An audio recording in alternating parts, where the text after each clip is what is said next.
efa nisy ny fifampidiniana ny arahany premier ministre lehibe ny gouvernement sy ny syndicat ny mpirakidrarany fitsarana tamin'ny ity herinandro ity manoloana ny fitokonana izay ataon'izy ireo nandray fanapahan-kevitra avy hatrany ny fitondram-panjakana malagasy. Kasika ny fitakina moa zany araka ny fanambarana ofisialy nataony Gros Malariva moa zany dia efa nisy zany ny fanatonana teo amin'ny fanjakana sy zay prakidrara zany sy ny ministeran'ny fitsarana zany ka tamin'izay moa zany tamin'ny talata hariva no nisy zay fihaonana zay ka nanomezany monsieur le premier ministre beko hoe atsara zany ny commission misy ny solotenan'ny syndicat ny ministeran'ny fitsarana ary ny avy any amin'ny primature zany zay olona tendren'ny premier ministre zany ka i commission io zany no andinika sy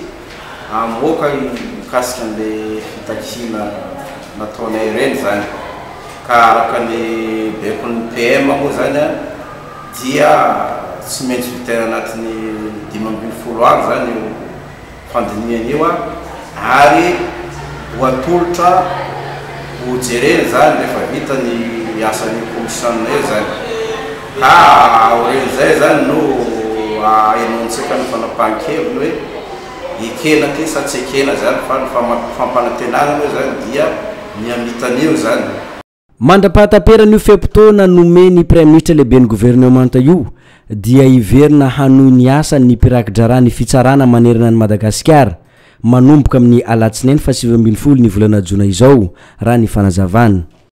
Bosy aloha zay ny asa araka ny fanapahan-kevitra tamin'ny février omaly natao anosy zany amin'ny mpikamana amin'ny syndicat zany dia zay zany no zava-misy tsara fatarinatsika vahoaka fa dia verina iasa zany andray ny asana zany zay prakidrara mpitsarana manomboka amin'ny alatsinainy ho avy zao zany 2020 jona 17 sy roarivo fa dia ambara-pabe maso moa zany fa dia verina miasa zay io moa zany tsisy hoe resy na naresy fa fanantonana moa natao zany.